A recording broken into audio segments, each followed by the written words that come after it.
The 3-day trek from Lake Bunyoni to Ngahinga Gorilla National Park, or the other way around, is not for everyone. Its second day includes plentiful hiking up and down the hills on which Chuya Forest magnificently nests, with a large swamp in its heart. I'm not even going to try. What's making it worthwhile, then? To be taken through a primal forest by a Batwa pygmy leader. It's not something that all of your friends have done.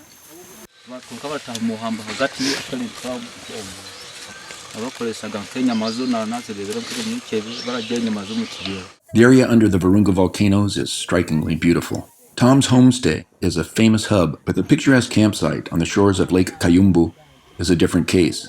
It's visited less often, so trekkers bring life to a distant area.